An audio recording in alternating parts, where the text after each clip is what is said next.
So I have to point out, David and Grado and I just talked, and we want to give William an award. You can tell that global warming is real. You're the first person who's ever presented in shorts. You know, I'm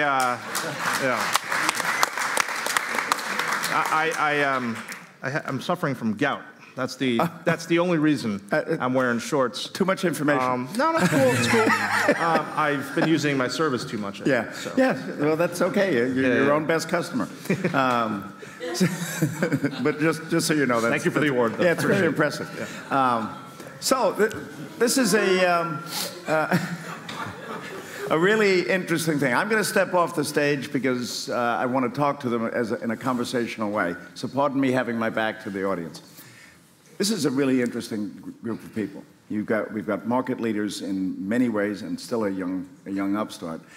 The competitive market has changed dramatically in the last couple of years. We saw it in each of your presentations. You are all startups, entrepreneurs, visionaries. You've grown up with a company that basically changed delivery worldwide. How do you see the competitive market? Who do you compete with? Do you compete with each other? Do you compete with him as a guy who delivers on his own? Are you technology watching the new technology companies coming up behind you? How do you see your competitive landscape? Yeah, maybe I'll go. So sure. I think the way we see competition at Just Eat is the way we think about it is from a customer and restaurant perspective. So if you think about it, of course, everyone on this platform is competing with each other. I mean, you're in the same business, and in the end, you want customers to choose your platform, not someone else's, right? That's just a fact of life. But at the same time, all of us are also benefiting from each other's businesses. I think, the deck that actually illustrates very clearly that this is a lifting tide globally, for sure. And everyone on this table, I think you called out perfectly that, we're all helping to, say, for example, in the end, build Domino's as well, right? In an indirect way, because we're all helping to lift the category. So I think that's the second point to make. So it's not at the margin, maybe there's some overlap, but the truth is, and we obviously look at the data every day, the truth is these business models are absolutely complementary and it's helping to drive that consumer shift globally. I think the one elephant in the room that nobody in our space, I'm sure, well, I'm certainly not, I'm sure Will's not, I'm sure the guy's not, is Uber, right? Because if I think about who's a company that I respect at a global level, who's world-class at executing, that's going to come into food, and already has come into food in a massive way in London and other cities, it's Uber, right? So I think we're all going to have to there's certainly no room for complacency the next 5-10 years, because if you are, you're going to get killed, right? So I think that's an important thing to say. Yeah, so Uber. Well, I think it's a very exciting time. Because you're the upstart. You're the yeah, sure. I think it's very exciting. Water for you while you talk. I think it's a very exciting time for everybody in this space, and I think we're seeing what I believe is that it's not just about one winner takes all. I actually think there could be several winners. I think the market is still so early. I think in 5 to 10 years' time, we could be looking at all of these companies being much, much bigger than they are. We're seeing it becoming just a normal part of consumers' lives that they'll click something to order food. It's just becoming so normal, the idea of eating at home, the idea of ordering online. And I think it's very early still. I think companies like Uber are going to have a massive, massive impact. I've seen in the last 2 years so much money going into technology companies that are trying to compete against the bigger players. But actually, many of them have gone out of business. Even in the last few months, some good friends of mine who've raised millions have actually gone out of business because they weren't able to keep their unit economics working. So I think you will see consolidation, but at the same time, I still think there's a huge, huge market where everybody on the stage has lots of opportunity to grow. I'm going to jump off on that without continuing that line of questions. The amount of money you raised is astronomical, just for any business in such a short period of time. But hearing you have 50 data scientists working all the time, you writing your own AI software program, you changing and moving into 110 markets, it's clear that this business that seems so simple is actually hugely capital intensive. And how does that change the conversation for the next generation of upstarts? Have we moved to a mature cycle in the delivery market already? Yeah, I think we've hit a inflection point, as David pointed out, where some of these smaller players have gone away. Some of your friends' startups have failed, and you're starting to see competition from the biggest e-commerce company, as well as the best funded startup of all time. And I'd be lying if I told you I didn't think about that stuff, right? I think this business, though, and as David pointed out, we all compete against each other, but the market is really that big. I guess a point of evidence, I think David talked about Uber coming into London. They've been in London for about 3 months now. Our sales in London in September are 35% higher than they were in August, right? So, granted, there's a little bit of seasonality to that, but it's still, and that's how we measure our business is week-on-week growth and month-on-month growth, not annual, right? And so I think we're still seeing that. I think the market is really big. I think it will be harder for smaller players to raise capital. And this is a capital-intensive game, not necessarily because it has to be. It's because, guys like Uber and Amazon have changed the rules of the game. And so, if you look at a company like Uber, you wouldn't think fundraising is a primary activity set of a company, right? That just isn't a strategic sort of thing you do. But they've made it one, right? And so, the sort of winner-takes-all mentality and the capital you need to place behind that is real, and it's apparent. And although, like I said, I think there's room for a lot of different players, that's what's fueling a lot of this sort of capital raise. We are we don't reveal our numbers, but we are by all metrics a very large company now. And we've grown really quickly. That did require capital, no question about it. And I think I'll be excited to see where some of the money, the funding for delivery, like food delivery startups, it's pretty much dried up, right? Yeah, it's done, right? Yeah, except for a few players, right?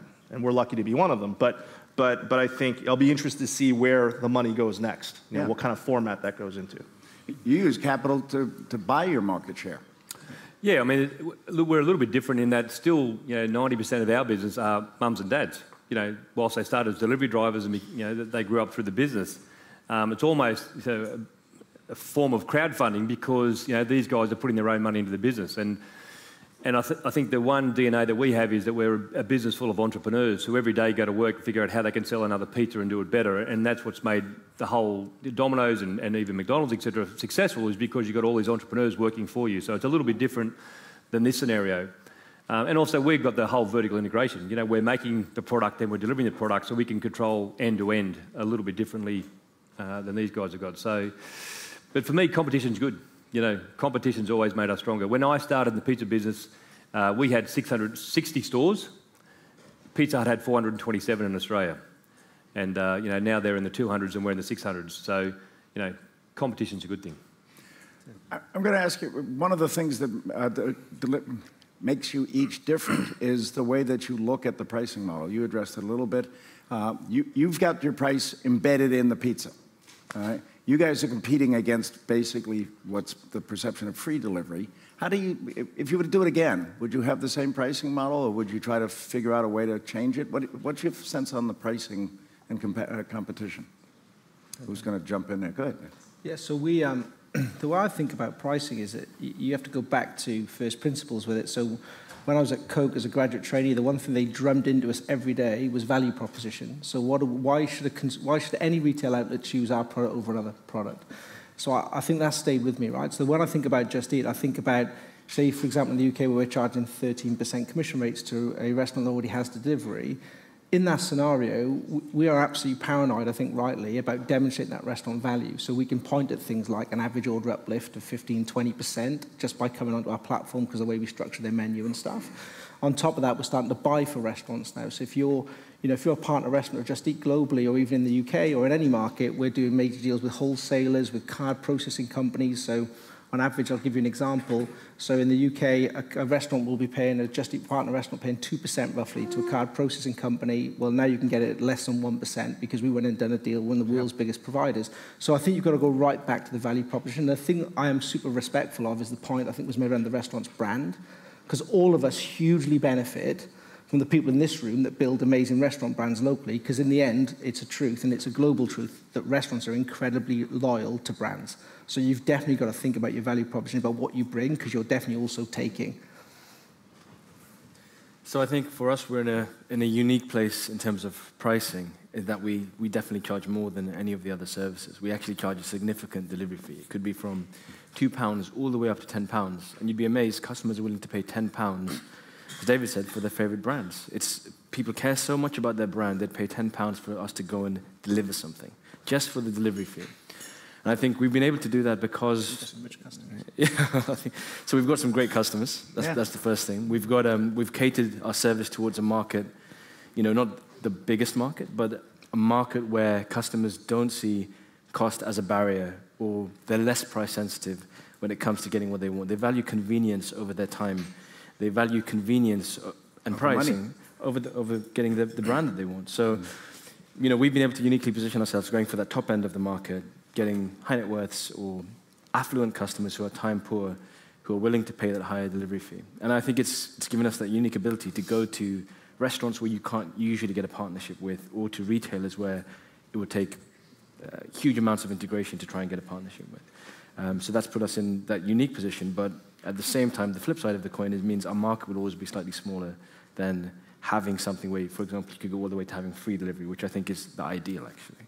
So you're in the luxury brand business, you're in the service provision business, you're in the production business and trying to speed the time structure, and you're in the business of delivering a whole bunch of things, and you're trying to bridge the gap by putting in these new Roo boxes. How do you see that as a competitive advantage over what they're doing?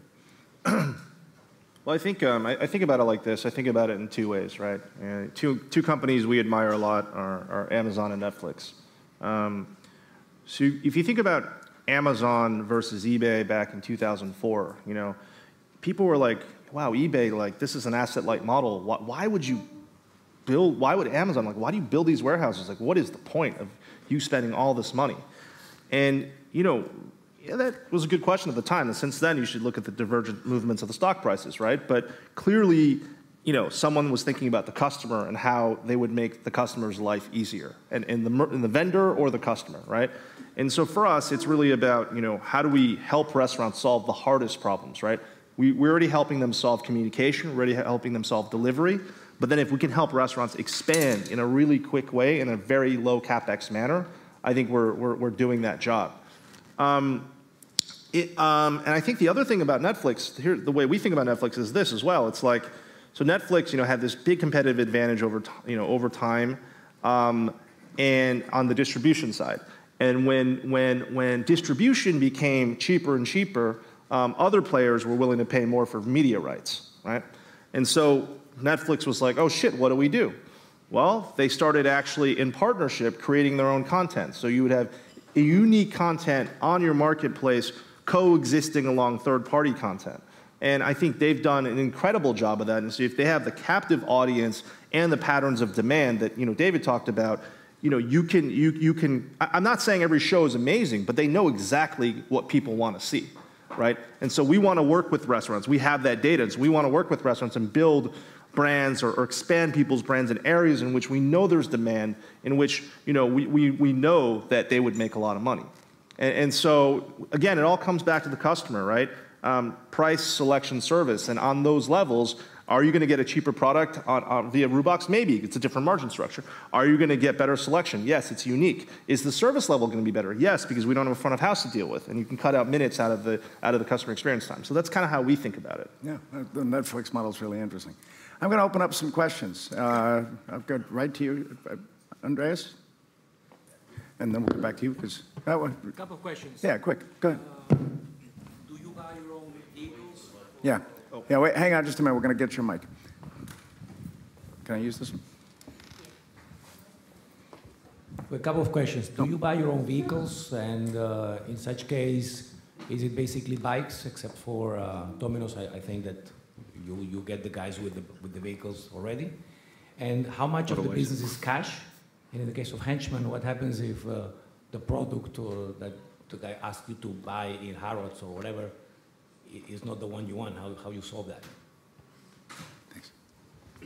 So go ahead. I'll start then. So actually 95% of our drivers are on motorcycles or bicycles, and it's all of them pretty much their own vehicle. We're looking into doing larger deliveries with vans, which we may lease or own. So the majority of the drivers are on bicycles or bikes, which they own, the self-employed contractors. And this protects the company as well as enables us to do faster deliveries.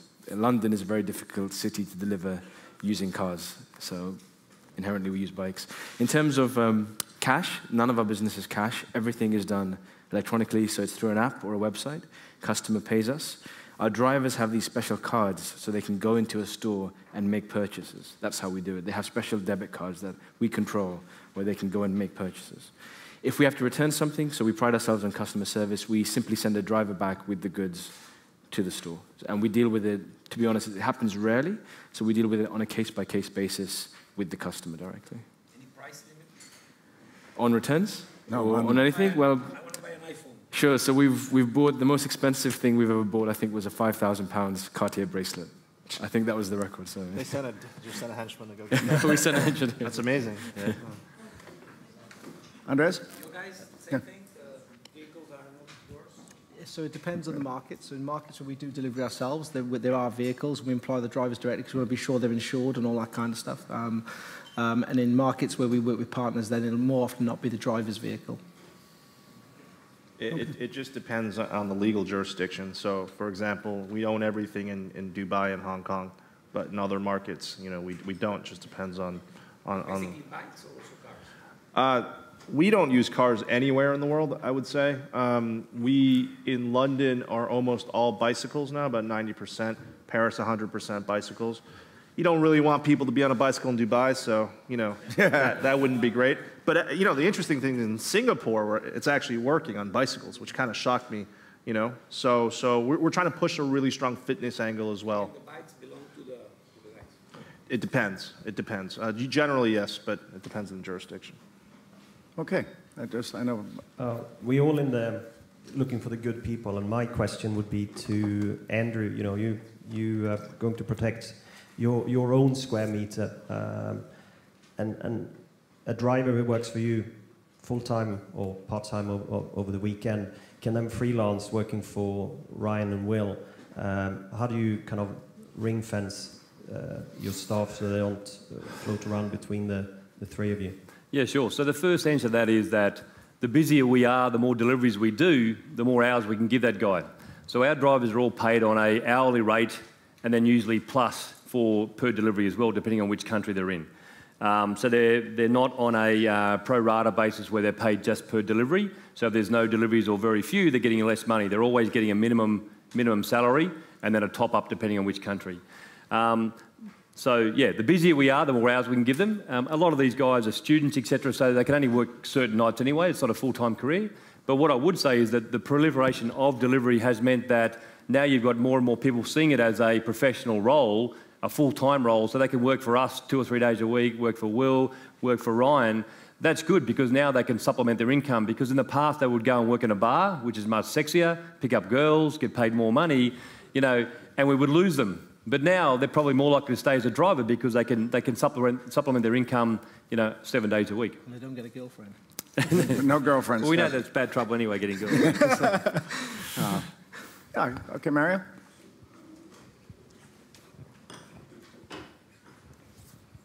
So especially to William, you talked a lot about the brands and that the brands driving the business. So how you would take our fear away regarding customer data? So how you would take the fear away from us brand owners, so to say, that you redirect our initial customers or guests who order our food from your website towards of any other colleagues here? So how would you handle that obviously increasing market share and increasing fear from all of us? Sorry, is your question around how do we share data, or? Yes. Okay. You know, first of all, I think yeah, quote unquote, the elephant in the room, whatever. I think it's important to state that, you know, our business would be nowhere, obviously, without the brands that are on our platform. That's very clear, right? And so, you know, we have a duty to protect that. We have a duty to enhance that. But we're also building a brand ourselves at the same time, right? And so I think what has worked best, you know, in our business is if there's a real concerted approach towards partnership, as opposed to kind of a supplier relationship. That doesn't work very well. And so it's about sitting down and having an honest conversation about what works for you, what works for us, and then ultimately what works best for the customer, right? I think on the data sharing side of things, what we do is we share anonymized data. So for example, you know, here's where you rank against your competitors in this segment of food, in this segment of delivery length, in this neighborhood overall. And so we have dashboards, to kind of show that to you. We, due to data protection, are unable to do certain things like give you just the entire customer database, right? Because that violates EU data protection laws. But what we can do is send emails and communication on behalf of you to those customers, right? So you effectively get to the same place. It's just with data protection laws, we have to facilitate some of that communication. I think, David, you were basically saying you're sharing data by starting to help restaurants with site selection. So, how much more data do you share? We kept it really quiet because it's been a really big strategic focus for us the last 2 years, but we're rolling out now globally. And I'll give you an example of it. So everything is restaurants data, so we don't and can't share it, so we only share it with the restaurant owner. So that's really important, right, because it is their data. So I'll give you an example. So in a little town called Carlisle in Northern England, we had a pizza restaurant we trialled this with. First and foremost, you're doing £300,000 a year in turnover. We started rolling this stuff out about 18 months with them. Last year we did £900,000 in turnover, and I would say about 550 that was directly attributable to how he started to use data. We expanded to a new part of the town, opened a new place. We told him where to open it. It grew, I think he told us 5 times quicker than this first one, because of the location specific we could do.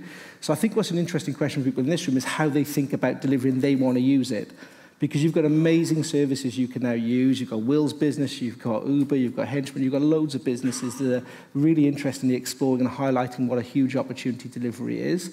And I think a lot of people in this room got to work out how important is it strategically for the next 5 years. Because if it's going to be 20, 30, 40% of your revenues, you've got to work out, do you want to own that data and own the process and own it like Domino's do, or do you want to export it out? And I think that's something for people in this room to decide and get clear about how they think about delivery. Because for some people, it won't be that strategic. It's a nice to have. For others, if it's going to be the heart of what you do, you've got to start, really taking ownership of it. Because otherwise, you're going to wake up in 2, 3, 4, 5 years' time and 40% of your revenues are owned by someone else. And that's not a comfortable place to be, I would say. Do you charge? Or do you just give? No, that's part of our 13% commission. We think that's back the value proposition, right? We're coming to just about to the end of the time for this. So what I'd like you guys to just do is give us an off the cuff where you think your business will be in 2 years. Sure. So I'll go first. So I think we'll be for the restaurants we work with. I think we'll absolutely be a data insight restaurant services platform for various things, right from the start of the supply chain through to the customer. There's no doubt about that. I think we're already heading that way quite quickly. And I think from a revenue perspective, Just Eat, as you know, we went public 2.5 years ago. We'll be a £1 billion turnover company by 2020. There's no doubt. So I think Henchman will continue to evolve, and in 2 years' time, will be the leading technology platform for any business or company that wants to do their own deliveries using artificial intelligence and automation. Sales? What do you think your revenues will be? I don't know yet. Ask me in 2 years, I guess. We'll be somewhere between 30 and 45% bigger in turnover. We would have crunched our delivery times even further down. We'd probably be having full trials of stores with drones and possibly the Deliveroo, but definitely drones. Definitely drones. David? I think, in 2 years, I expect us to help a lot more restaurants expand. Like thousands of units of Roo boxes. That's the number one thing, I focus on. So I think that'll be a big part of our business, and I think that further cements partnerships with restaurants. In terms of turnover and all that stuff, I'm not sure. I hope it's a lot bigger, though. Yeah. That's great. Gentlemen, thank you very much. You're free. You're free to go. Go give Clemmy back your headsets. Thank you again.